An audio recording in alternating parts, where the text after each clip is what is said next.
chosen one. Oh my goodness! Wonder Boy's in big trouble here. Get up, baby! Well, he's got a choke. He's got a deep guillotine. This is so tight and so deep. Look at Tyron is squeezing and squeezing. Incredible. How is he surviving here? Yeah, man, that punch hurt me. Next thing you know, in a deep guillotine, chokehold, and I'm sitting there thinking the whole time, all these people came to watch me fight. I'm not tapping.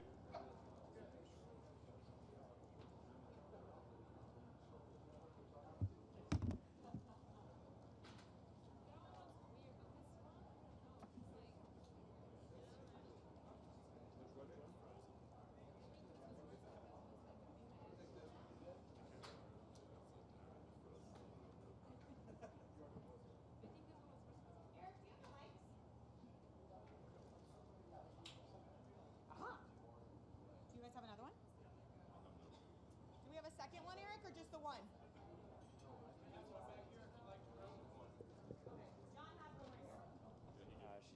She just needed 1 minute on Alistair.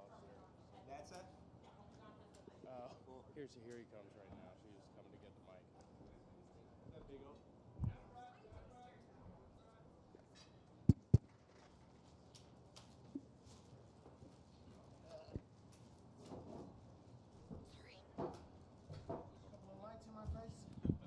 Yeah.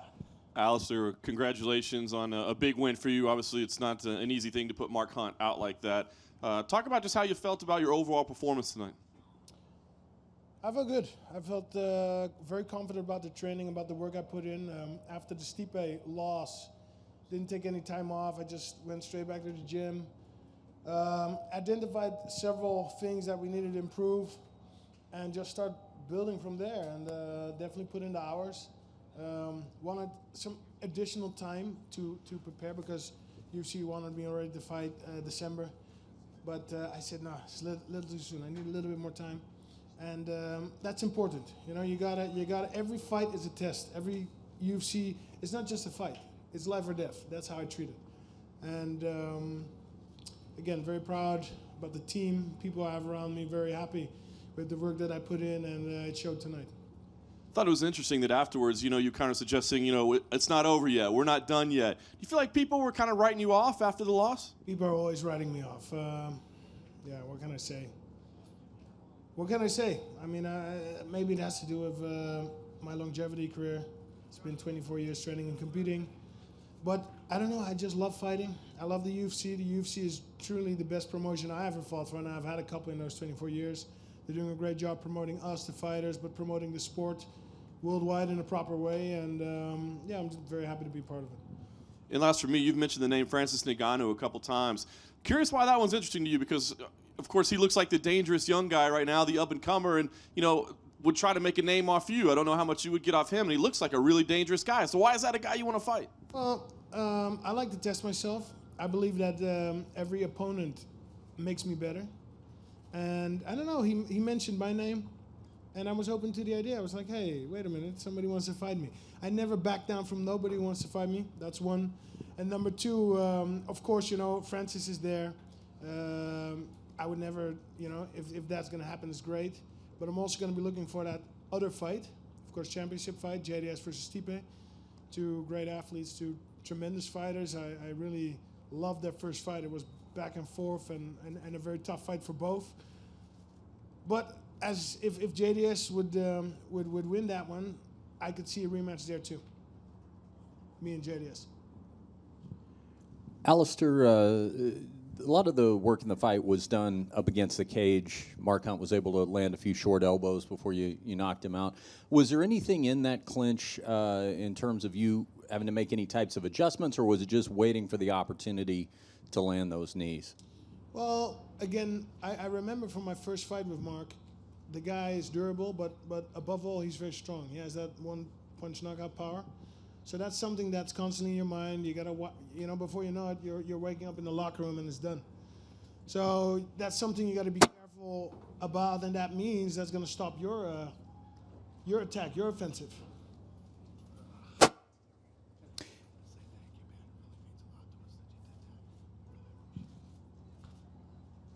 He Don't leave. How was that? Stay there. there. Did you know he was sick? So he's been in the hospital for 24 hours with food poisoning, throwing up, and all the other pleasantries of food poisoning for 24 hours. Was in the hospital, brought him home, and we had to bring him back to the hospital. They had to fill him with bags of fluids and IVs, and at one point he was afraid to leave his room because he couldn't stop throwing up and everything else. Did not want to turn down the fight. Still came out and fought tonight and knocked out Mark Hunt. So, and more to his credit, didn't say one word about it in his interview, and obviously hadn't said it here yet. I just came in to thank him and tell him how much I respect him. Alistair, just one more for me. There was kind of a strange injury to Mark Hunt's right shin. It looked like he was throwing some low kicks and got a real big gash on his shin. He said he broke his tibia, just for that matter. He said he broke his tibia. Oh, okay. So to the outside of your knee, did that register with you when it happened? Did you have any perspective on when he sustained that injury? Was there anything you noticed at the time? Well, he was kicking my leg, and I thought he might do that. He's a K1 champion. He kicks. He throws bombs. So blocking, checking those kicks was one part of the game plan because you don't want to. He actually landed a couple. My leg is a little bit bruised. But yeah, did he break his fibula? Fibula is on the back of the leg, right? Tibia, the tibia. So Okay. it's down the bottom, the shin. Of his left or right leg? I don't remember what he said. I think it was right leg. Right leg. But he posted on Instagram that he broke it.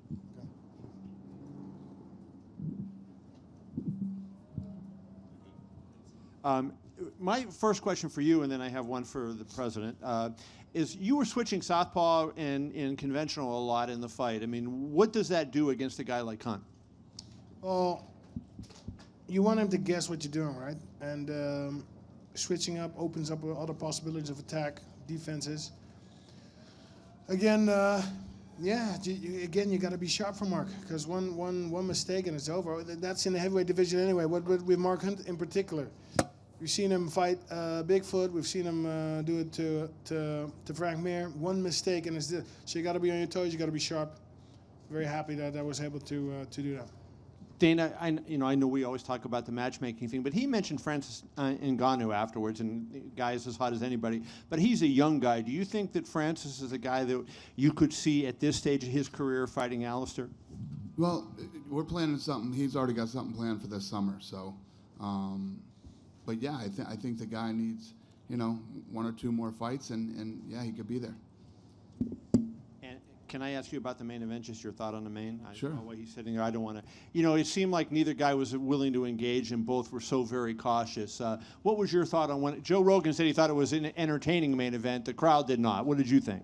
That was nice of Joe. When I was out doing a radio tour for this fight, I said, "You've all seen the first fight. How can the second fight be not be good?" So I guess it doesn't matter what the first fight was like. The second fight can be not as good.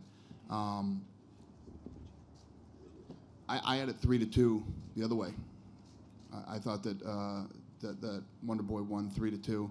One of the judges scored the last round 10-8.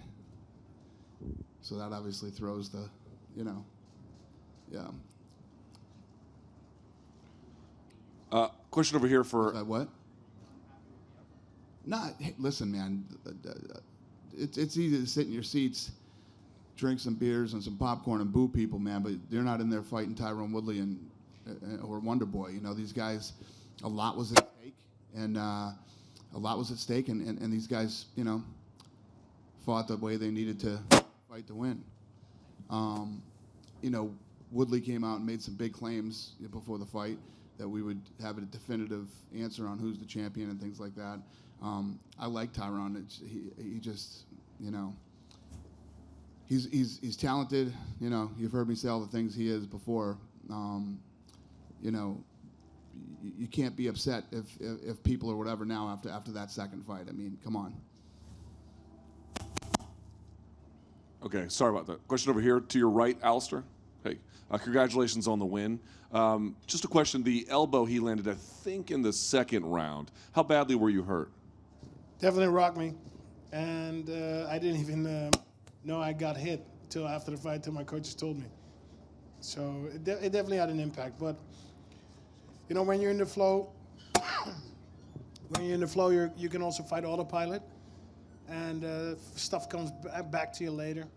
I'll be watching the tape too, expecting some stuff to come too. But it definitely.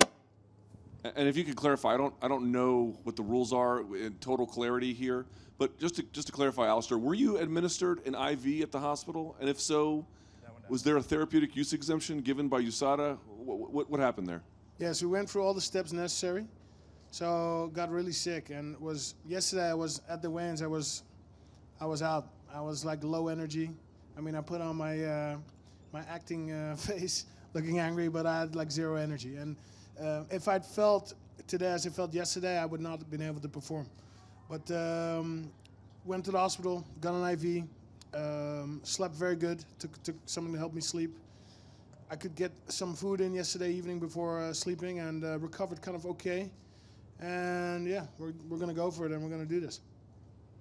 Again, getting a lot of confidence from my training, my preparation, studying tape, all the work that's been done, not just the last 2 months in Albuquerque, but immediately after the Stipe fight, I just went back to the gym and started improving. Hey, Dana, before you take off, can I ask you a couple? You know, I know that you hate to matchmake right at the end of a night, but you do have, you know, the welterweight picture has now got some clarity, I guess. You know, you have a champion now, but Maia was looked at as the guy who was next in line. Now he's got a fight booked. So do you have any kind of clarity you can give to that welterweight title picture? I don't. No. I know you don't matchmake the night of fights, but what are you this is gonna just do one of now? those interesting ones where like Maia had just been booked, but it's just you got to give it time, I guess, and Yeah. Okay. We'll figure it out. And then also, I know it's only been 24 hours, but any conversation you had with Tony, what he wants to do now? You know, I mean, this guy was ready for a fight. Any discussion that you had with We haven't. Habib? I mean, the thing is that, you know, he was devastated, you know, when he came over to our offices, and, you know, he was as bad as anybody I've ever seen when a fight pulls out. So I'm just giving him some time to, you know, and we'll see. I honestly, to be honest with you, you know, Khabib fought in New York in November, and then here in this fight, 2 back-to-back, you know, weight cuts like that. I don't know if he can make the weight, or if he needs to get a, you know, a better plan, dietitian, something. I don't know, but you know, he got within 6 pounds and was in really rough shape. So, you know, he's gonna have to take some time to recover from this weight cut, and then I don't know what to do. Last question, you know, just trying to get some clarity on something about Ferguson. In the past, you know, when guys have had opponents pull out at the last minute and it wasn't their fault, they've received their show money, but this one's unique, obviously, with the title on the line and a co-main event. Is there anything you can tell us? Yeah, we've never done that. So no show money was paid? No, he got paid. He did get paid, but he did. Okay, thank you. All right.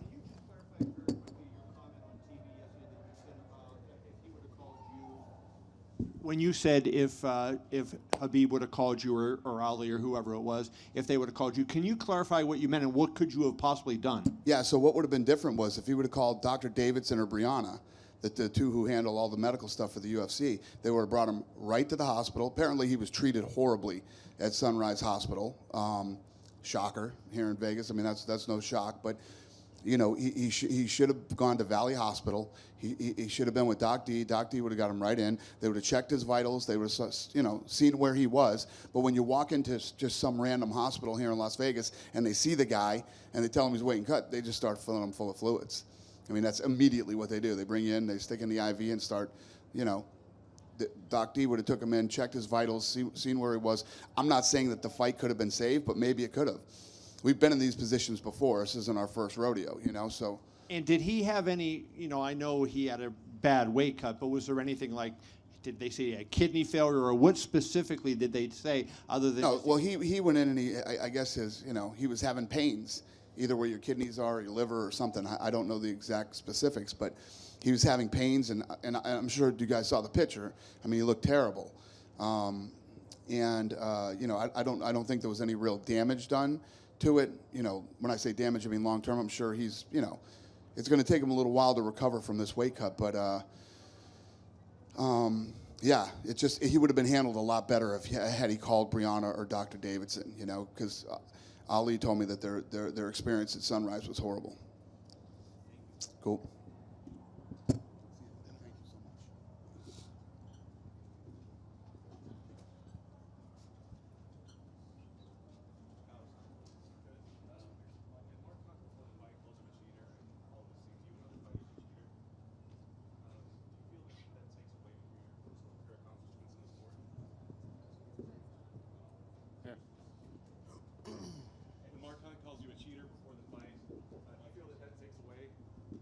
When Mark Hunt calls you a cheater before the fight, do you feel that that takes away from the things and the accomplishments that you've had in the sport? People know what I've done. People know what I've not didn't do. You know, and again, I really feel positive. I'm an optimist. You know, I think his whole avenue was pretty negative from the get-go. And then I'm talking about the lawsuit towards UFC and complaining and clearly stated I would have never taken the same avenues. I would never, yeah, I don't know. I'm more a guy I would phone, make an appointment, I come in and I talk about what's going on and you come to a resolution. I thought his whole demeanor was pretty negative and yeah, I'm not gonna continue with that negativity. I keep it positive. I look at my own situation, I look at my own position. You know, I put in a lot of work for this fight. And again, at the same time, I respect Mark Hunt because he's a champion, and I love his fight style. We were okay outside of the octagon, but I didn't want to get drawn in that negativity. Alistair, just right in front of you here. It sounds like. But I did give him that look. I'm gonna whoop your ass in the weigh-ins. He knows that. There you go. And just from Dana's comments there, it sounds like that Francis Ngannou fight is not an option for you next. Derek Lewis is another guy that called out the winner of that. Does that interest you as well? Or if not, Francis, what else is out there? Well, I'm open to fighting Francis. I'm open to fighting Derek Lewis. I'm open to fighting the winner, JDS Stipe. If JDS wins, because that's a little bit more logical step to me, and it needs to make sense. So we're gonna wait and see. We're gonna wait and see what's going to be on the table. I know that UFC's coming to Holland, I think, sometime this year, sometime. So very excited about that, and we'll see. We'll see. I'm just gonna make sure not to take too long a time off, get back in the gym, and get better than I was yesterday. Who do you think wins that JDS Stipe fight? I don't know. It's very tight. I mean, Stipe is doing great work. Ever since he lost from JDS, he's been on a roll. He's finishing his opponents left and right, dominating them. But JDS is a tough cookie, and he won their first fight. So I don't know. Again, two tremendous athletes, two tremendous warriors. I can only have respect for both, for everything what they've shown in the octagon. I'm not rooting for anybody, but I'm just saying if JDS wins that, there's a little something there between me and JDS that could be a shortcut.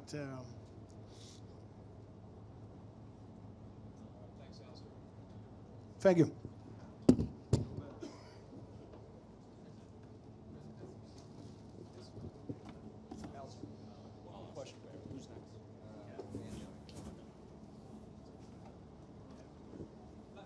Sorry, Alistair, just one more. Could you just clear up your coaching situation, because you trained at Jackson's, but you didn't have any coaching member of the team in your corner, but they were. That is not true. Who was there? Can you tell us? Roberto Tusa, Roberto Alencar. Okay, but none of the striking coaches, right? Okay, so then we're talking Wink, Brandon, or Frank? Or Greg, of course, but no, yeah. I have my own striking coaches. They're from Holland. Azad Soufi, Benji Zimmerman. Great guys. We known these guys for 15, 20 years. And I've basically been taking them to Jackson's, and they're welcome with open arms there for the last 20 years. So they're with me in camp all the way. Love those guys. Couldn't have done it without those guys. And yeah, it just feels logical to have people with me that are in the camp with me, that you're game planning with, that you're studying with, you're vibing with. They're family, you know, they're friends, but because of the time we spend, they become family. Okay. But you're still going to stay there, right? Of course. Cool. Thank you. Thanks. Congrats.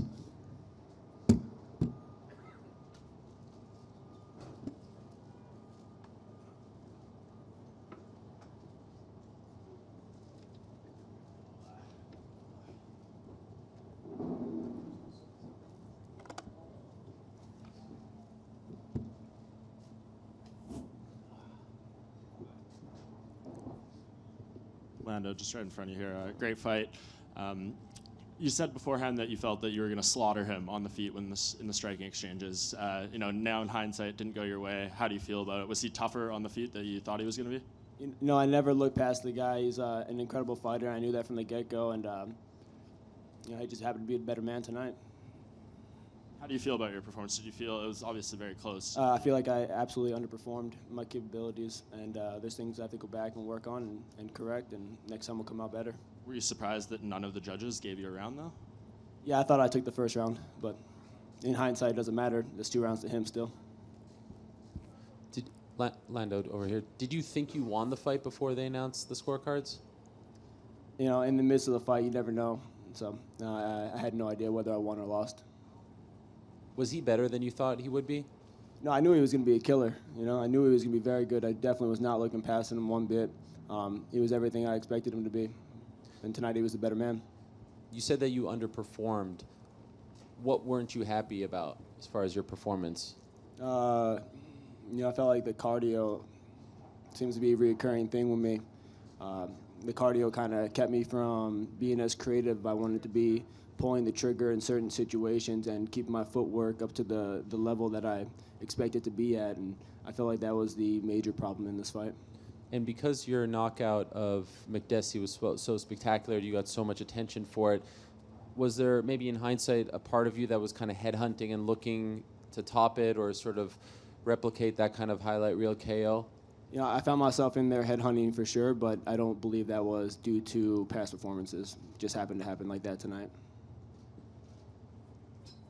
Lando, on the bright side, we did just find out that you did get a $50,000 fight of the night bonus. So I guess how much does that help with the emotions right now? It's bittersweet. I've always said I don't ever want fight of the night bonuses, and I've now gotten 2 out of 3 fights. And, I mean, you being here, a lot of times when guys lose a fight like this, they want to get out of here. They don't want to look at us. They don't want to talk to us. They want to go home and lick their wounds and be away. Why did you want to be here this evening? It's part of my job, man.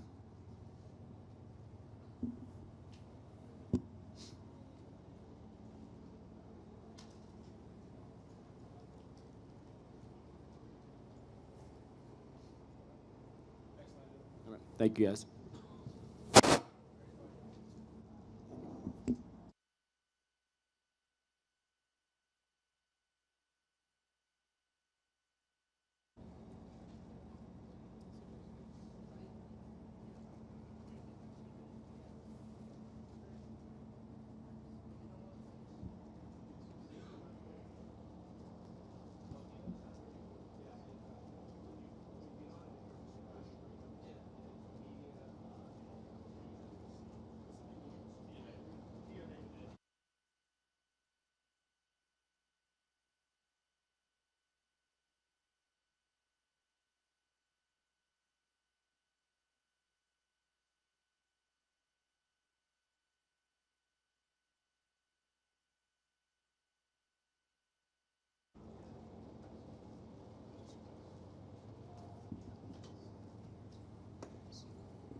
David, congratulations on your victory this evening. An impressive performance. Can you talk about this whole week? Because I think you surprised us a little bit with the attitude that you had, the aggression that you had. I mean, you were fired up all week long. Can you tell us kind of what your attitude was coming into this fight? Yeah, it was much things that went through my mind, and I don't think everybody believed that I'm going to win this fight. I was an underdog, but I improved them different, So I win this fight. I'm very happy, and also respect to Lando. I respect all the guys that step into that octagon because it's not just walk in the park, and he take good shots. Usually I knock my opponents out, but this dude he take good punches tonight. So. All glory to him also, and he's still young. He have future in front of him, so yeah, I wish him the best luck in his future. A lot of the stories this week, of course, especially the last few days were around Khabib and Tony not being on the card anymore and it not being as special of a fight card. You guys get bumped up to the co-main event. How did that impact you personally at all? Did you feel a responsibility to perform? Were you, nervous about being in a higher role? How did that impact you? I was excited. When I step into that octagon, that's my home. I feel home when I'm there.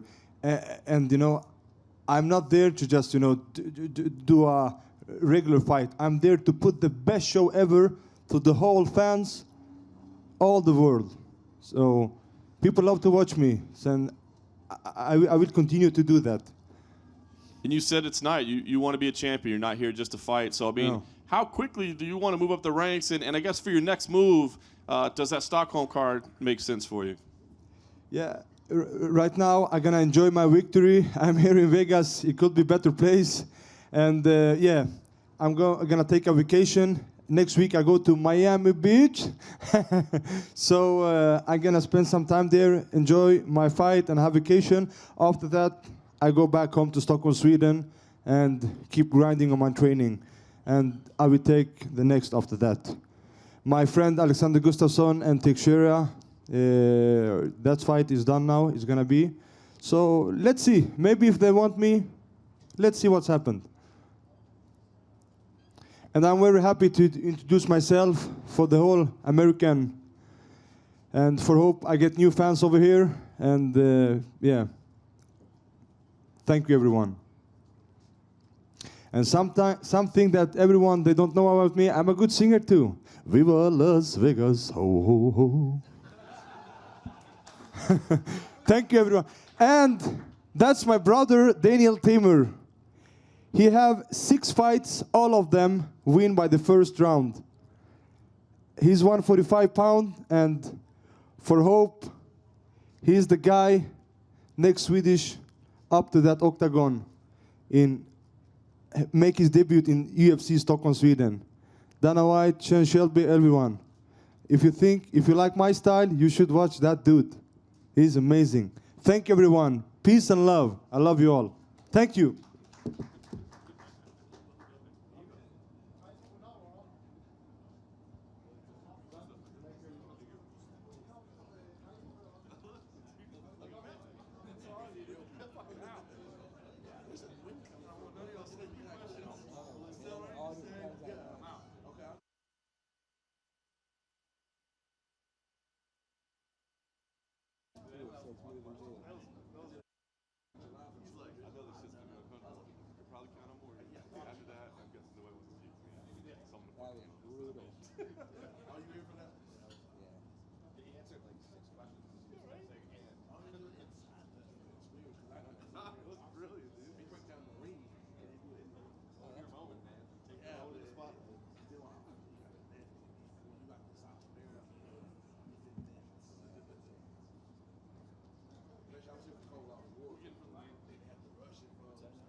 sure we don't go to the airport at the same time. Tell them the story. Involved a lot of alcohol. Why do I not do without that? I started yelling that he was a terrorist as we were going through security. Not to let him board. I was like, it was not my brightest moment. That was it. Luckily, he was just like, what? And then, luckily nothing happened, and I passed out on the plane. Woke up about 7 hours later. It was like, what the fuck was I doing? That wasn't your smartest hour. Hello, everybody.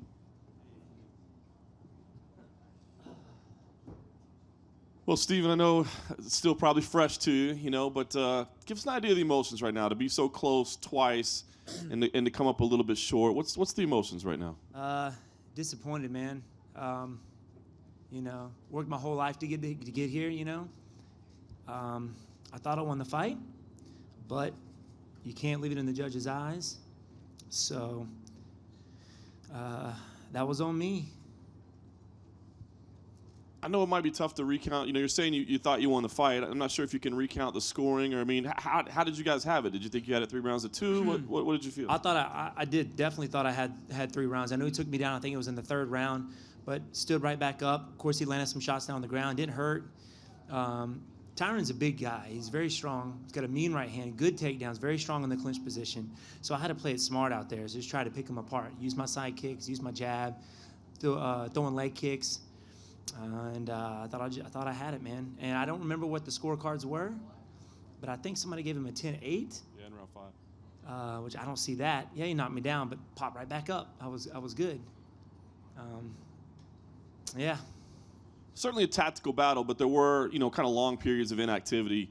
How did you feel about that? I mean, I know you guys had a lot of respect for each other, and it's not like you're just standing there. You're both concerned with what's coming on the other side. But, I mean, what led to those periods of inactivity? And did you feel like, there were adjustments to make or that you had to step up the pace? I'm sure you probably heard the crowd a little bit. I mean, just explain it to us. Well, the thing is, you're the one that's out there. Of course, the crowd, everybody's watching you, but they're not the ones in the octagon getting punched in the face. So, you got to learn to block that out and just do what you know you got to do. I don't know, man. I thought I did what I needed to do to get the job done, but it wasn't enough. So got to go back to the drawing board and hopefully, keep this going. So where do you go from here? I mean, obviously a 3rd fight wouldn't be on deck right away. So, I mean, do you want some time off? Do you want to get back in there quickly to kind of get this taste out of your mouth? I mean, what's the right plan? I don't know, to be honest with you. I'm gonna go back and talk with my coaches, my family, see what's going on. Definitely want to heal up. Took a big shot in the 5th round, and 2 big shots in the fight before that. So just want to make sure everything's ticking up here, okay.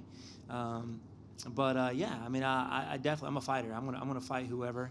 But I want to go back and talk with my coaches and see if we should take some time off or we should get another fight. So it's kind of up to us. We're going to congregate and see what we can get going. Steve over here. Yes, sir. Do you think going 10 rounds retiring that to add more to your arsenal or something like that? Do you think that's something you need to go to the drawing board or just keep kind of do what's got you up to this point? I think what I'm doing is working. Obviously, I've got things I got to work on. Always something, there's some, you can go back and work on. We're going to go back with my coaches and watch the fight and see what I could have done better and what things I shouldn't have done out there. But I thought I fought a good game, a good fight, good game plan going out there. And yeah, man, I mean, there's always something you can work on. Obviously, he got me down in the 1st round, but I thought I recovered very well. 3rd round, I think it was, he took me down. He's a very, very powerful guy. Yeah, man, just emotions right now. It kind of sucks. And kind of what John just earlier about the crowd booing. Does it bother you the fact that people don't get that getting hit is not cool? Yeah, it's not cool at all. It doesn't feel good. So yeah, people. Well, the fans, they pay for a show. Our job to go out there and put on a performance. But then again, you're thinking about our safety as well. The one shot could be the end of your career. I've seen punches like that in dudes' careers. So I thought I went out there, and that was my whole plan, was to put my right side forward. The first fight I had with him, I kept my left side forward, but when I switched sides, I think I threw him off a little bit. I had him backing up the whole time, pretty much the whole time. Thought I had good cage control, just keeping him, being aggressive, moving him back.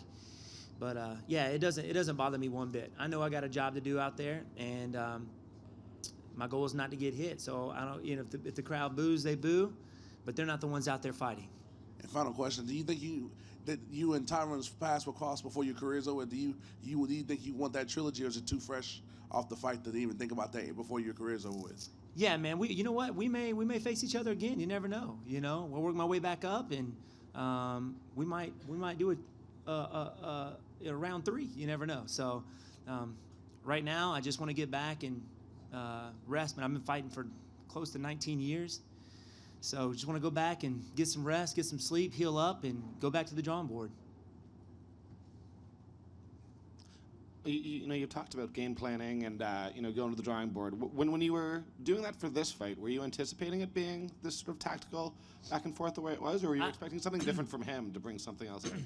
Yeah, well, I didn't realize he was going to be as hesitant for this one. He was backing up a lot, and I knew he was waiting for me to come in. I could feel that. When you're out there, it's just a feel thing that this guy's looking for me to come in so he can hit me with the right hand or take me down. So I had to play it smart. I had to keep him out with, keep him away with my side kicks, flick the jab out there every now and then, throw the left hand, throw a head kick, throw the leg kicks. But when he explodes, he explodes. So in the 5th round, he did hit me with that right hand. But that was the game plan going out there in my head. Of course, you want to go out there and have an awesome, spectacular knockout. But when you get out there, it's a different feel. I think only fighters can really understand what that's like whenever you're out there. But yeah, man, I knew it was going to be tactical. Technical, excuse me.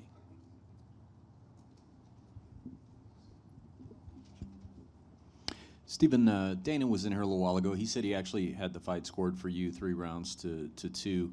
When we have a matchup of 2 fighters who have such distinctive style differences like this, do you think your style puts you at any kind of a general scoring disadvantage in the eyes of the judges? Because as you just alluded, Tyron, when he's imposing his will, is going to be explosive. There's going to be takedowns, things like that. Yours is going to be more tactical. It's going to be more points on the perimeter. Do you think that puts you at any visual disadvantage with judges who maybe don't appreciate that particular side of it? Obviously it did for this fight.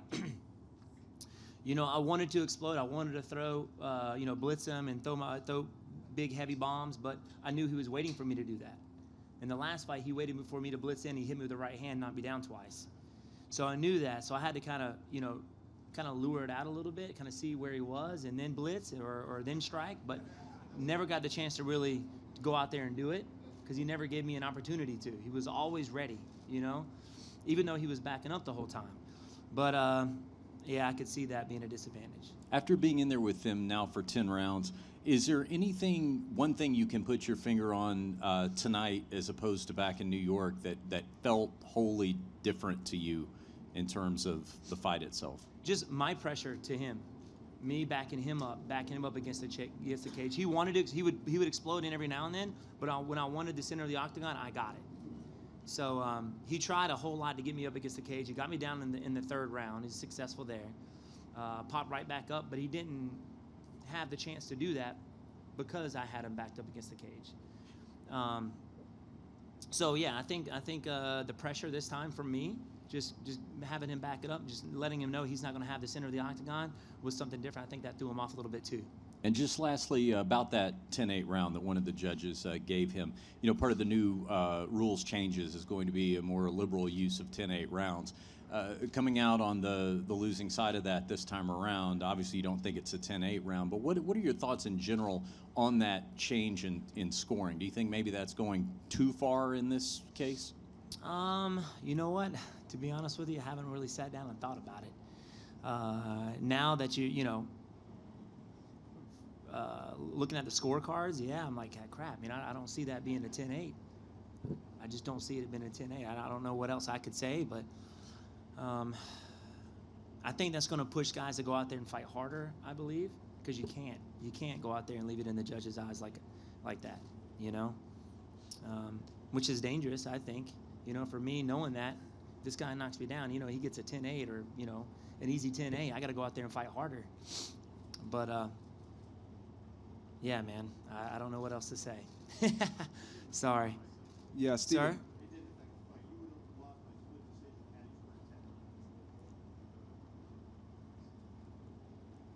Right here.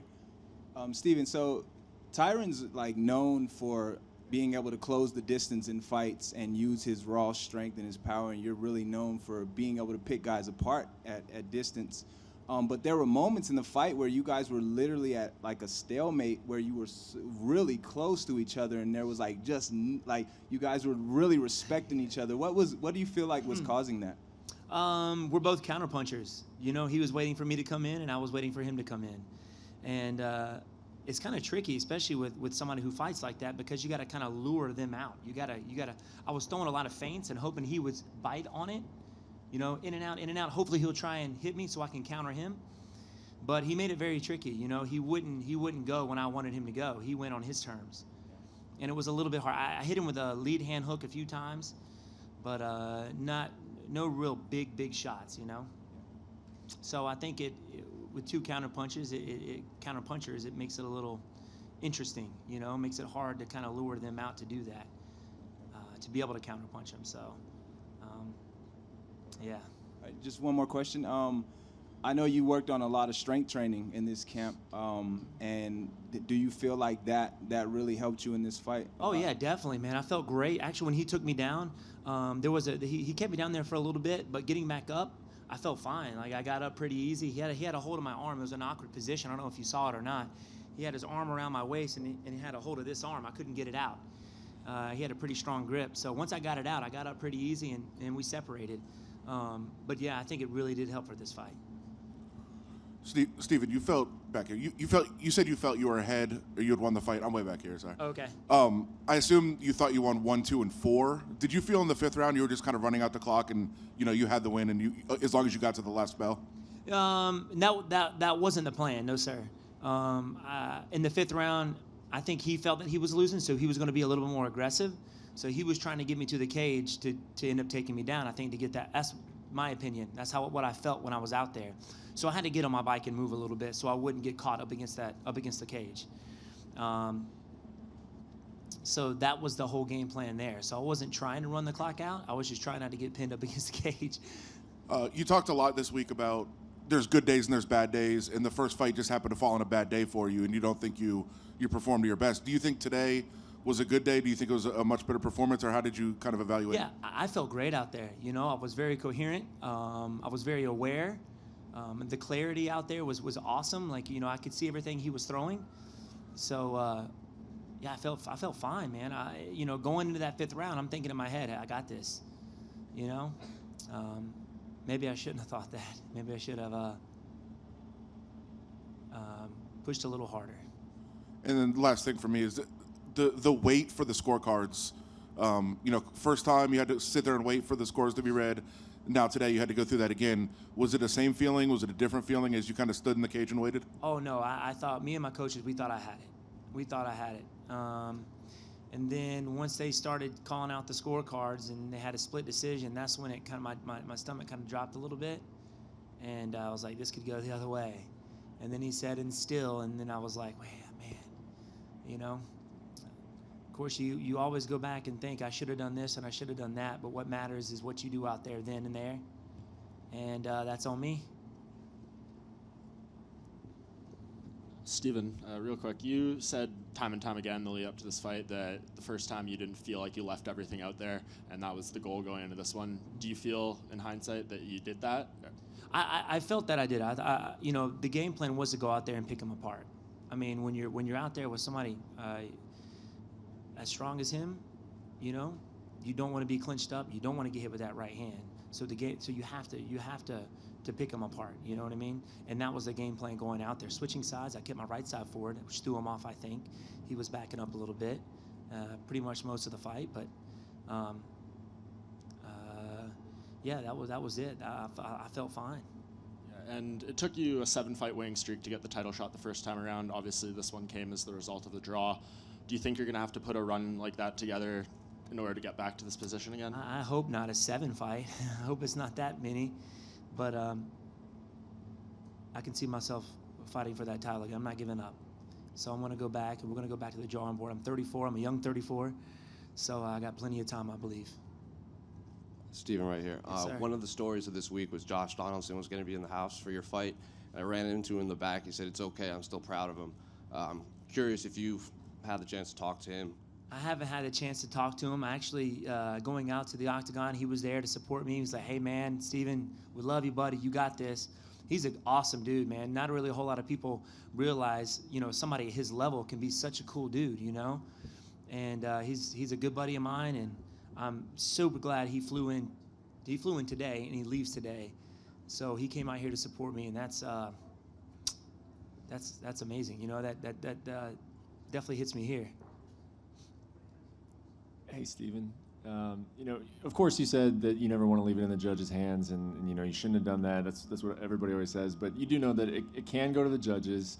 The first one went to the judges. Both you guys are very difficult to finish. Were there any conversations in camp that said, if this goes the distance, how can we make that in our favor? Is that topic even addressed in camp? No. I mean, in camp, we're just focused on, our goal is to finish this guy, That's your whole game plan going out there, is hopefully one of these shots lands and you put him out. And sometimes it doesn't go that way. You have this feeling in training camp that you get this whole idea that you're going to go out there and kick this dude in the head and it's going to be an amazing knockout. But once you get out there and you feel that second, I don't know, that sixth sense, I guess, and you just realize when you're out there, hey, this is going to be a technical fight. Kind of like it was with Rory. With Rory McDonald, I felt the exact same way. I had a whole game plan going out there to take it to that guy, but in the first round, I knew this guy's going to try and take me down. He's waiting on me. So I got to play it smart, and that's how I felt out there, and I thought I did that. You've spoken about this a little bit already, but I want to get just a more clear idea, I guess, of I think the first two rounds are kind of what is going to come into play here, because he had the takedown in the third and then the fifth. You won the fourth. So I guess if there's any controversy, it would be how do you score those first two rounds? And there was very little activity in the first two rounds. But what you're saying is you felt you won those two rounds just by virtue of what? That you had the center of the octagon. I had the center of the octagon, and I did land more of the strikes. The kicks, the side kicks, hit him with a jab a few times, some leg kicks. It was very slow because I was watching out for that. I was watching out for the clinch that he was looking for. I can hear his coaches at the same time. So I did. I felt that I had those two. Steven, just one question. Yes, Thank you sir. so much for talking to us tonight.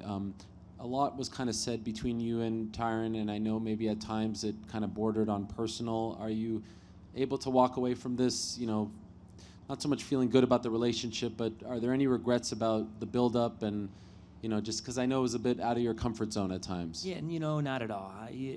I'm in this game to fight the best guys in the world, and it's definitely a privilege to do that. It's an honor to do that, so, I've got no hard feelings for him. Thank you, Steven. Yes, sir. Thanks, Steven. Yep. Thank you, guys.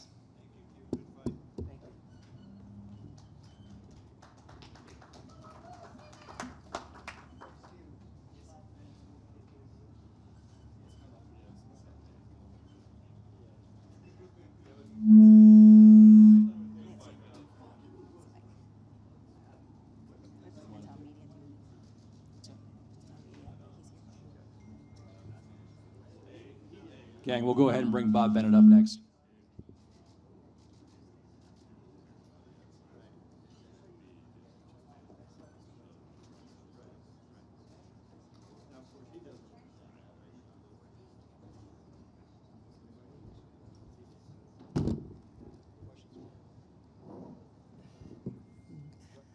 Good morning. Maybe it's still evening. I'm just kidding you. So don't throw anything, but if you have any questions, I'd be happy to answer them. Hey, Bob, my question just goes to what I was asking Steven about is that what do you tell your officials in terms of we don't see a whole lot of 10-10 rounds in this sport. Those first two rounds were very slow, as I think anybody would agree upon. When there's very little action like that, what do you tell your judges in terms of, does a 10-10 round exist or not? I'm not used to this microphone, so I apologize. 10-10 rounds are an anomaly. We have a pre-fight meeting with our judges before every fight. And a matter of fact, this very subject did come up. And the judges in this particular fight were some of the best judges in MMA: Derek Clary, Sal D'Amato, and Chris Lee. You should be able, if you're a top-notch A-plus judge, you should be able to discern through the scoring criteria who wins a fight, even if it's razor thin. Does a 10-10 round come up? Yes, but in the 3 years that I've been, almost 3 years, I've been the executive director, we have not had a 10-10 round.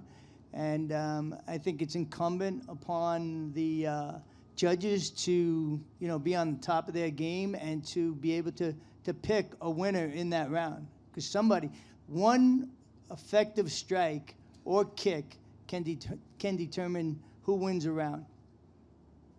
It's kind of the long answer, but Oh, thank you. my pleasure.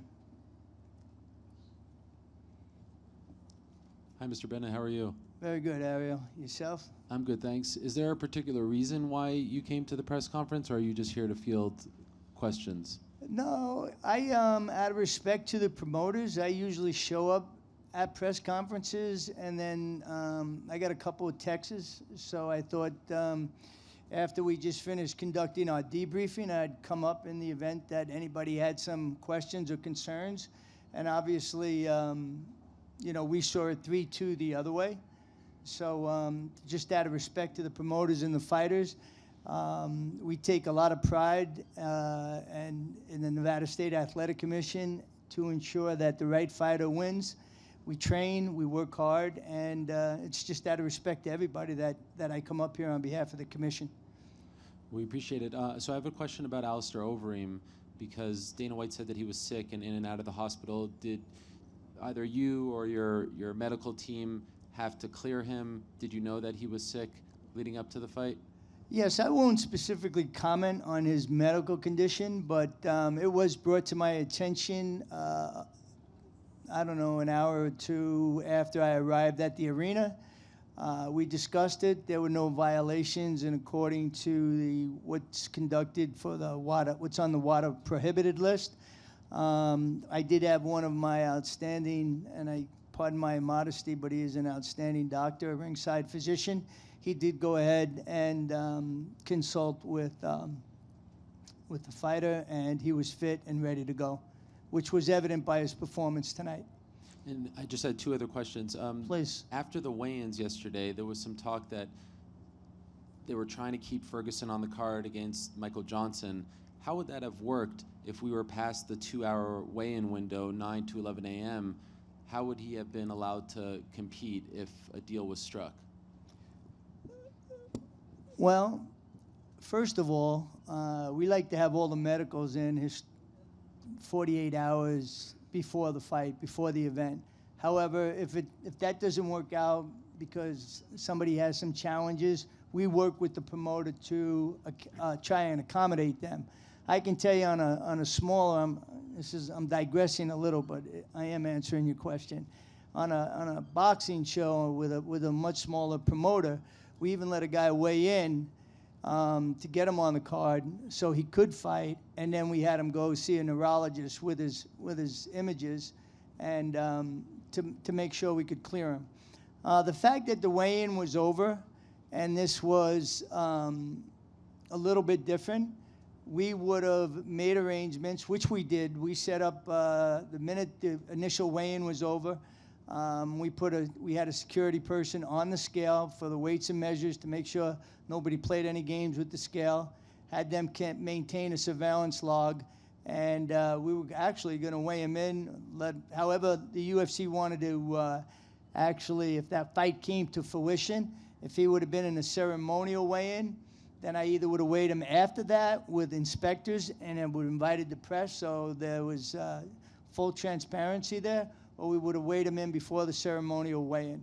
And that's just out of respect to the sport, the fighter, and actually to Ferguson. He trained real hard. They had an opportunity to put somebody else in, and for whatever reason, you'd have to ask the UFC, that didn't come to fruition. So we just try to be customer service oriented. And they're a great client, just like many of the other promoters are. And finally, to the best of my knowledge, Nevada hasn't adopted the new rules. That's correct. Could you explain why? And do you think that in 2017 that time will come? Yes, that will definitely come. That's a decision that is made by the commissioners, not by myself, but I have the information to give to them, and it's really based on, to make a long story short, how the state works. So once the new fiscal year starts, July 1st of 2018, we will have it'll take place in a commission meeting, and those new rules will be provided to the commissioners for them to either rule in favor of them or not, or in part of them or not, to include a down fighter. And just for your edification, before every fight, MMA fight, we let them know that we didn't adopt those rules yet.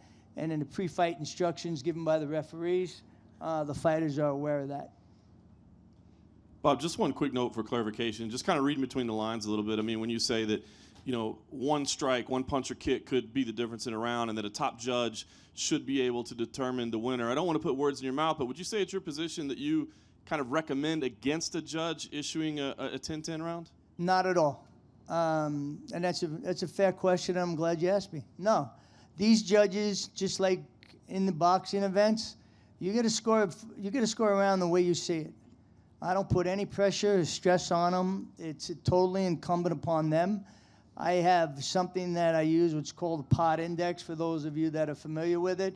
And it actually tracks the officials, who's in the majority, who's in the minority, for difficult rounds, for easy rounds. There's some flaws to the system, but if you're familiar with those flaws, then it is one form of measurement as to who your better judges are and who have proven themselves under, you know, a lot of pressure. Like tonight's a big time fight for those judges. Don't think for a second that, you know, it's very easy for somebody to say, hey, I saw it 3-2 this way or that way, but you put your butt in that chair for 5 minutes, and when you don't see a lot of action, you've got to really always be on top of your game, but it's even more difficult when there's less punches being thrown. For instance, it's the last round, okay? Thompson was up 10-9, you know, with, 45 seconds left to go? Man, it went the other way. It went 10-9, and I'll answer the question before it's asked. The one judge had it 10-8. We went over it in the debriefing, and that 10-8 was unacceptable. Not that it would have affected the outcome of the fight, but just to share it with you. We certainly we strive to do the best we can, but you know we don't always succeed. And that judge should have scored that round 10-9. You can't have a 3-point swing in 50 seconds, or it's certainly I don't even know if anomaly is the right word, or just, you know, he just missed it. And usually he's spot on. But thank God it didn't affect the overall outcome of the fight. And in our opinion, which we do for a living, and we don't have a vested interest in who wins or loses, we had Mr. Woodley winning 3-2. Thank you. Thank you. It's my pleasure.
question.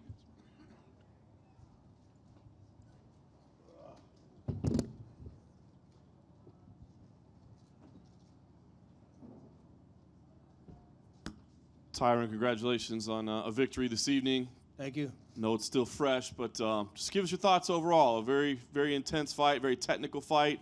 How did you feel about your performance overall this evening? You know, when you fight someone for the second time, especially somebody like Wonder Boy, he's really crafty. A lot of people don't realize what I'm seeing when I'm in there is not the same thing that the fans may see. They want to see the bulldozer come forward because they've seen me do that so many times.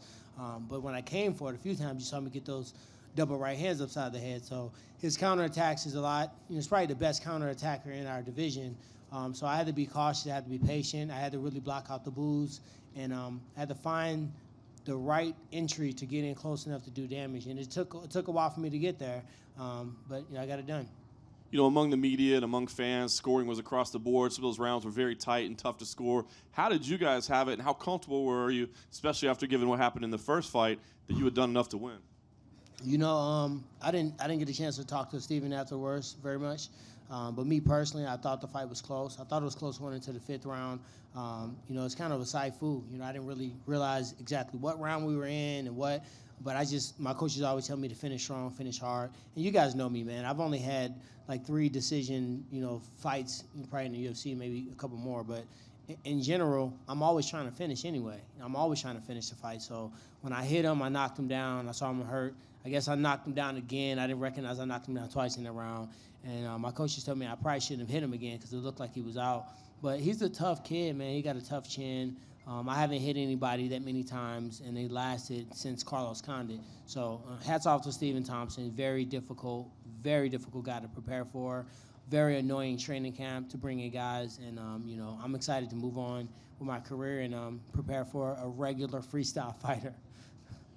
I know that you're accustomed to kind of getting a little bit of disrespect and that sort of thing, being the underdog, and there were the boos tonight. But I want to ask you, was it a frustrating fight for you? Because it did seem like you were doing and trying to do what you could, but again, both counterpunches in there, moments of inactivity. Was it frustrating for you to stick to the game plan and maybe not come out of your shell a little bit and put yourself at risk?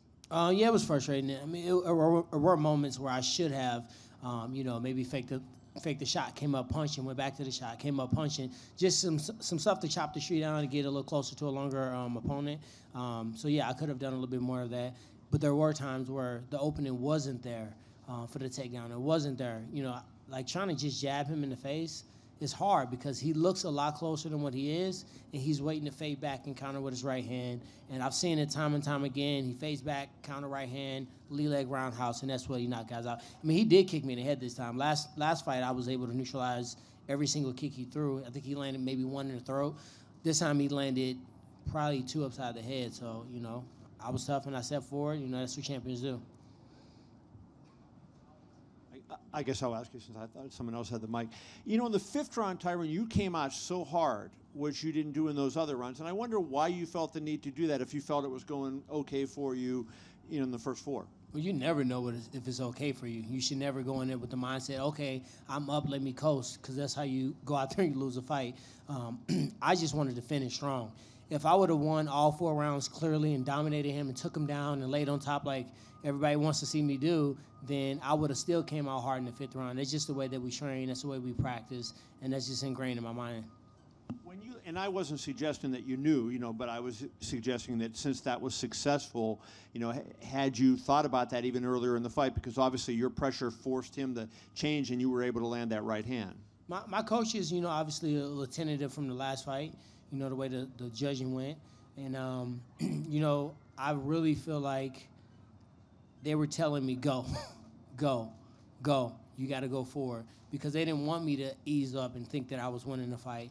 And, I'm just glad my conditioning is to a point where I can forget I was in the damn 5th round. I thought we were in the 4th round until my coach reminded me. So I'm just blessed to have a great coaching staff, great team behind me, and I'm really coming into my own as a champion. Tyron over here. Do you feel tonight's fight was closer than the first one? I do think tonight's fight was closer than the first one, actually. I think that the first fight, if the scoring would have been different with the 10-8 rounds, maybe I would have had 2 10-8 rounds in the first round and the fourth round. And the third round was a swing round. This fight was very close. I think the first round he won. The second round, I don't remember what happened. Third round, I believe that's when I scored a takedown. Fourth round, maybe he won. In the fifth round, did I get a 10-8 that round? I'm assuming one gave me 10-8. All right, so it was some damage done in that round. So it was kind of hard to say. And once again, you know, I was just looking at his eyes, looking at his feet, and I was trying to move forward and close the gap. Does it frustrate you or even mattered when Dana was in here earlier and said that he basically wasn't impressed and he's kind of frustrated and he said he doesn't know what's going to happen with y'all next? Well, I mean, I want to see Dana get in there and fight Wonder Boy. Watch everybody else that walked in there. Watch Patrick Cote. Watch Robert Whitaker. Watch all these guys that thought they were just going to bulldoze him and they disrespected his style. I did the opposite. I embraced his style. I brought in the world champion currently, Avery Plowden, in his weight division. I brought in Sage Northcutt. I brought in Chris Bang. I brought in tons of guys in the actual sport fighting world, Raymond Daniels, and you can't disrespect that style. What happens is you think you got it figured out, and kicks and punches come from weird angles, and you find yourself without this, and you find yourself knocked out. So I know, you know, this is a sport where you guys love to see knockouts. You love to see the glory. You love to see blood, guys getting beat up, and then he find a way to come back, and then other guy, the teeter. I love it. I love watching it as well. But guess what? I love being the world champion, and sometimes it's not the sexiest fight on earth. This is my next question. I asked Wonder Boy the same exact question. Does it bother you the fact that people think getting hit is cool? No, I mean, getting hit should never be cool. The art should be hitting and not getting hit, but you have to still be able to get hit and walk forward. In the first round, he hit me with a couple punches back to back. I think he doubled up on the right hand, and he hit me in the eye, and I had to blink because I couldn't really see well. Then I got kicked in the head a couple times. I had to walk forward. That mentally breaks guys sometimes because when they're used to guys that get hit, they back up and they're passive. But when somebody get hit and they step forward like the Terminator, it puts like, damn, what kind of person is this? And the same thing with him, man. I took his head off again. Fifth round was very similar to the fourth round in the first fight. And he's just not a quitter, man. He's a championship type kid. In the future, he might become the champion. Who knows? He has the intangibles. But at the end of the day, I did what I needed to do to get it done. Tyron, you're obviously, I know it's important to you to continue to build your audience. When you have a performance like this, when you have a fight like this, how difficult is it to, further that cause? A fight like what? A world championship fight against a very tough opponent, a chess match and a rematch? Yeah. Is that what the fight you're talking about? I don't think it was well received by the fans, is what I'm saying. That's okay. Well, the fans can also tap in. I'll pause the fight. They can enter the cage. I'll exit the cage, and they can show me how to do it better. It's so easy to say it from that seat you're sitting in, but when you're fighting a world-class fighter who's finished so many opponents, so many knockouts, so many tricks up his sleeve, sometimes you have to be patient. You have to find that moment. And the moment came in the fourth round. It came in the first round of the last fight. This fight, it really didn't come into the fifth round. Now, granted, as I said before, I could have created that atmosphere. I could have did that with more feints, more level changes, more takedowns, attempts, combinations. But at the end of the day, if I worried about what the fans said, I wouldn't be in this position right now. So I love the fans. They make our sport. They make the UFC what it is. But I'm the person that's in there fighting, and this is the toughest division in the world. When you look at that division, who do you want most of all next? If I say I want to fight someone, then the whole internet goes crazy. So what I'm going to do is I'm going to go vacation. I'm shooting a movie next week, taking my family to Puerto Rico after that. And, I'll let my managers and Dana White figure that out. Thank you. Hey, Tyron. The week leading up to the fight, you told reporters not to ask you about GSP versus Bisping. Mhm. Now that the fight's over, can I ask you about GSP versus Bisping? GSP versus Bisping, that's their fight, man. I feel like what God has for me and what's in my, future and what's in my plans is in my plans. That wasn't in my plans. George St. Pierre could have easily, you came for 1 second to tell me that if George St. Pierre wanted to fight me, they would have canceled me in Stephen's fight. They would have rebooked him with somebody else, had him fight Damian Maia. He probably would have waited in a back wing for a second, and I would have fought George. He has enough power, and he's done enough for the sport to be able to come back and do that type of move. Look at Yoel Romero. He's going to have to take a back seat and chill out for a second. So I just think that fight is for them. I think what's going to be in the future for me, what's in my plans, is for me. And when those things happen, I'll just continue to beat everyone, continue to try to be the best welterweight I can, and eventually when I finish and it's all said and done, I want to be the greatest of all time. Tyron right here. Same question I asked Stephen Thompson. I'm going to ask you. There seemed to be like a lot of a stalemate when you guys would get closer to each other. Like you would close the distance, but then you guys would sit in front of each other. Kind of weird, right? Yeah, and try to That's how I figure each felt. other out. And it was weird watching it. So what was going through your mind at that time? It almost seemed like you were both kind of nervous to exchange for a while. I wouldn't say nervous. I would say more of I would say the stalemate is probably the proper term. You got two guys that are counter strikers. I will go forward and be offensive, but I'm always waiting on that one punch to come lazy, that one punch to come really obvious, and that's when I walk you down and try to knock you out. So he was cautious, man. You can't get hit by a right hand from me and get knocked down, get taken down and ground and pounded out, and think he's just going to gracefully walk me down and try to put that heat on me. He had to be cautious. He had to keep it at range. That's his style. Like, I can't expect him, like, he's a point fighter. Do you guys expect him to come out and wrestle me and take me down and break my arm, do submissions? No. You expected him to play the range, play from the outside, and he expected me to come in close. Did you expect me to win the kicking battle, spinning wheel kicks, side kicks, counter punching? No. It's just styles makes fights. Last time you guys were, blessed and entertained because, a few moments I just said F it and walked forward, and that's how you got those great moments. One more question, a little bit off-topic question. Your ring music that you come out to, I noticed is a bit, I guess, personal to you because it's a hometown St. Louis artist. Why do you feel that that music's special to you? I feel it's special to me because before I even knew that he was a St. Louis artist, he was just a nationally recognized artist for gospel rap.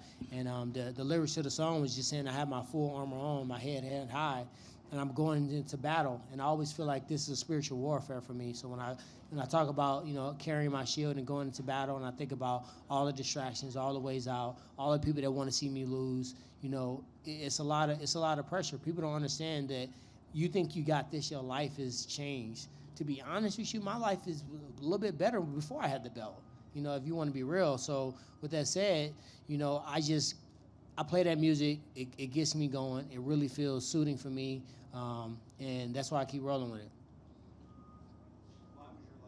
it. Huh? Well, you got to wait on Brad. He got the mic. And I get a chance to think about what I'm going to say. It's all right. I'll be a gentleman. Go ahead, Kev. What do you got? Okay. Let me choose my words wisely. I see Lene looking at me on the left, camera left.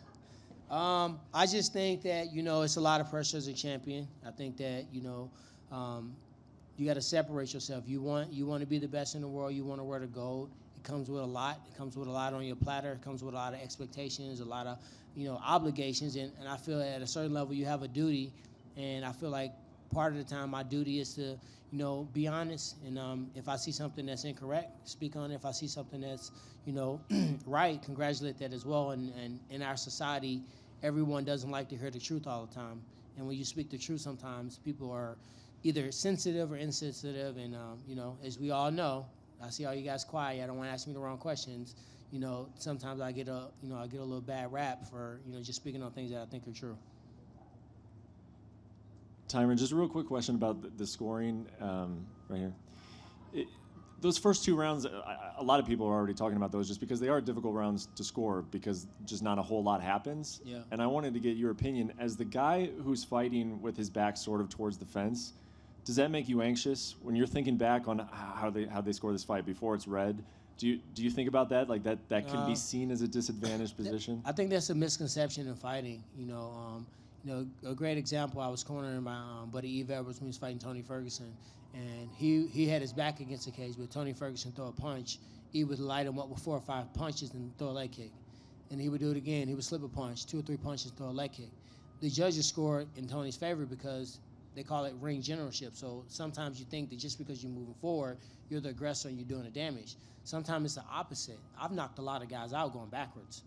So it doesn't always mean that you're the aggressor, especially when you're throwing and missing, or you're throwing and not landing, or you're not throwing at all. So it's hard to judge those rounds just because it wasn't a lot of activity. Now, had I, been smeared against the octagon, and I was getting lit up with 5-punch combinations, kicks to the body, and all the other stuff, then it would have been a little easier to see. But, sometimes when you fight in a point fighter who you expect to run around and basically stick and move, I might need that entire 31-foot octagon to go from my back against the cage to go all the way across a blitz to get the opening I need. I don't know if you are aware of this or not, but Dana came in and he did say, and he wasn't real adamant about it or anything, that the scoring was controversial, but he did admit that he had it 3-2 for Stephen Thompson. I guess, are you bothered by that the president will come out and say that he had it for the other guy, or is that not bothering you? No, not really. I mean, that's why he's not the judge. I mean, he's the president of the UFC. He told me the same thing in the back. I took no offense to it. Sometimes you watch fights, you watch it with emotion. And, if you know Dana, his fight style is the freaking, what's my man, Diego Sanchez, these dudes that are beating each other up. That's his stuff. That's his style. It's not always the most attractive fight to see the guys that are playing a chess match. So, no, it didn't offend me at all. And it was a close fight. I know you said you don't know what's going to be next, or you don't want to, call out anybody because it seems like you get backlash when you do it. Nick Diaz was in the building. Did you happen to cross paths with him at all tonight? No, I saw Nate. I didn't see Nick. To be honest, man, like I said before, if I say I want a fight, y'all gonna get me started. I was trying to get out of here without getting started. Lene twitting her fingers in the corner. If I call somebody out, it's a problem, and we all know that. But we see my peers not only call out, but get fights that are maybe not, kind of unorthodox matchups, and it's never an issue. It's never a problem. So therefore, I'm just going to continue to get the contracts, sign the contracts, get the W, and at the end of the day, as long as I keep fighting, winning, then you're going to not be able to deny me what I'm deserved. Last thing, do you have any kind of timeline? Like, do you want some time off? Do you want to fight in the summer, or do you have any? I'm not kind hurt of or timeline? anything. I feel good. It's funny. It's funny. My last this training camp, man, I felt so amazing. My conditioning was on point. I pushed myself to the limit.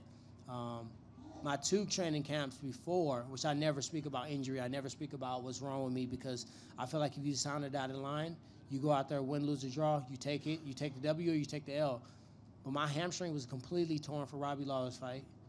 My hamstring and my foot was torn for freaking Stevie fight. It never healed up. I found out that I was anemic, and I literally went through that training camp, and I couldn't run like I wanted to. I couldn't wrestle like I wanted to. And I feel like when I went out and fought him on pure heart, it looked to be a better performance than this camp, where I had all my blood levels fine.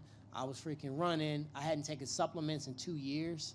I started taking some honest supplements. My body started feeling better and recovering. So with that said, you would have imagined, my coaches and myself would imagine to go out here and dominate. That's why I'm acting like, I'm not really satisfied with what happened tonight.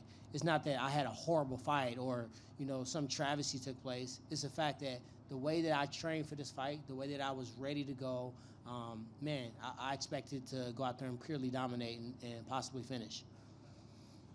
Tyron, right here in the middle. What's up, brother? Congratulations on the win. Thanks. The last fight, you had to kind of go through the Oscar moment where they told you won, and they kind of took it away from you. Yeah. I know champions a lot of times say they feel like a champion when you defend the title. So how was the emotion in that moment when you finally, kind of got that moment where you defended your title? I'm still waiting on that moment, brother. Hasn't came yet. I thought I was going to have it with Robbie.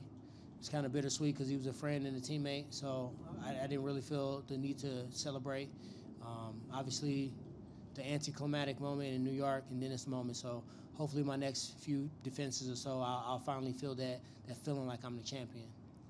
I know you have a ton of respect for Stephen, but you said stylistically you have to be careful with a guy like that. There's a certain way you have to fight him or risk having what happened to a lot of his other opponents. Yeah. Is there any part of you that's kind of happy to move past him to kind of, because you did have a vicious knockout over Robbie, you had a vicious knockout over Dong Hyun Kim. I know every fight can't be that way, but is there some part of you that's like looking to maybe get a different stylistic matchup now? Well, I'd be a damn lie if I said no, for sure. You know how much money it costs to train with Raymond Daniels, to train with Sage Northcutt, to bring in Avery Plowden, to bring in a guy from Orlando, a guy from freaking Virginia, a guy from Detroit.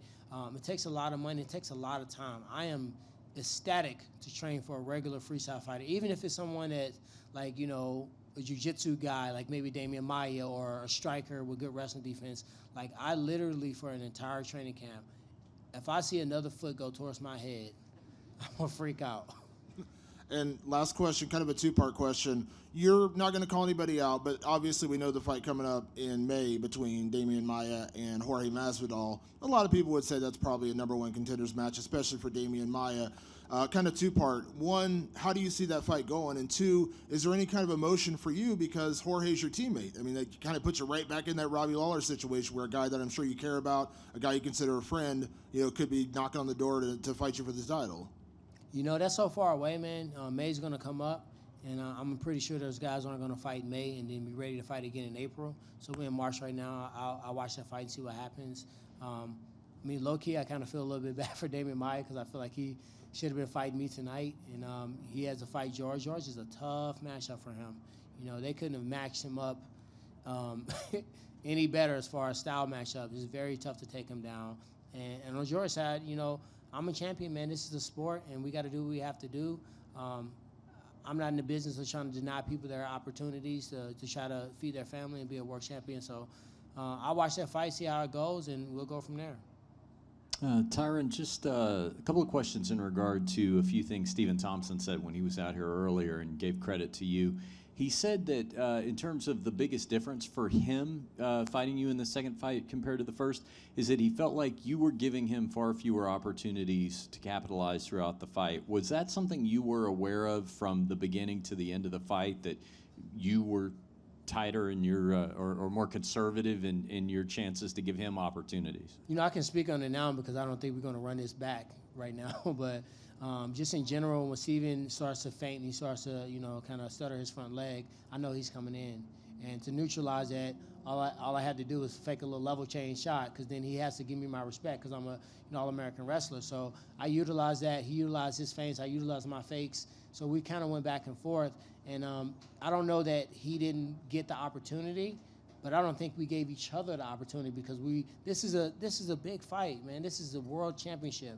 I can go out there and give you guys what you want, and spinning back fist, side kick, flying knee, get my ass knocked out, and now I got to go home, not with my belt, making way less money, and getting back on the drawing board. How hard do you think it would be for me to build back up and get a title shot?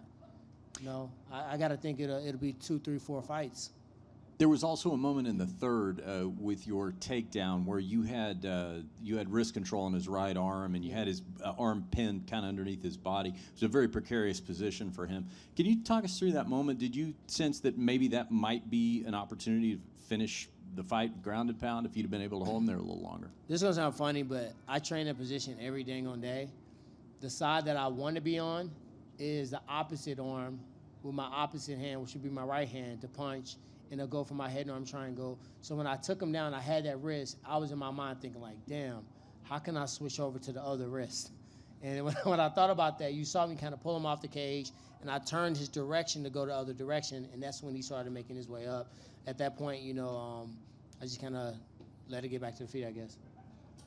Tyron, just a quick follow-up with you. Are you comfortable waiting till May 13th to determine what your next move is? I mean, obviously that's 2 months out. Were you hoping to have an idea of what comes next before that? Or are you comfortable waiting till that Maia Masvidal fight on May 13th? You guys giving me a lot of power because I run all the shots. I tell you who I'm fighting, when I'm fighting, how I'm fighting them. I think we know how this game goes, guys. I don't. I have an influence and I can speak on what I would like to happen, but at the end of the day, I'm not in absolute control of that. But my managers will, try to put me in the best position for me. George said this the other day, and I can't really knock George for fighting Bisping. He made a lot of sense in his reasons for wanting to fight him. But it's all about timing. I never said I wouldn't fight Steven. I just didn't think it necessarily had to happen today. I could have fought Damian Maia. Then I could have fought him. You know what I mean? So it's all about shuffling the deck. So a lot can happen between now and May. What happens if one of those guys, God forbid, incur an injury and then they're out? I might be fighting the person that's, still healthy. Who knows? What if something happens between George St. Pierre and Bisping, where one of those guys are, not able to fight? And I'm not wishing harm or injury on anyone, but we know our sport. We train so hard. Most of the injuries take place in the training camp just to get prepared for a fight. So, like I said, I'm going to just stay in shape, stay training, and we'll see what happens. Thanks, guys.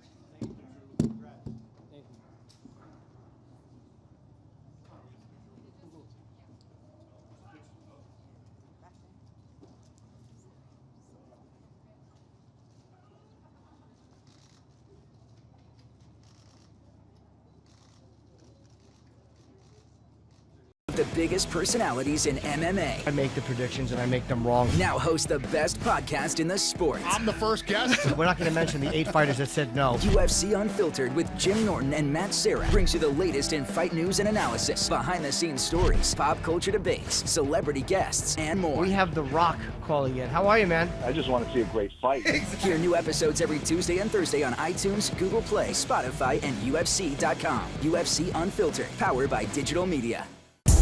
I was one of the cast members of The Ultimate Fighter Season 3, now a fully commissioned police officer. My lifestyle has drastically changed since I no longer fight. I felt like a ghost. I started going out and drinking. You kind of have to find yourself again. Não é porque você parou de lutar que a tua vida acabou. I've transitioned fully into being a coach. I teach Muay Thai. I'm in charge of my own life now. I'm really happy where I'm at. UFC Fight Pass is your ticket to more than 1,000 live bouts. Check out live events from over a dozen fight organizations, including featured matchups on UFC Fight Pass early prelims.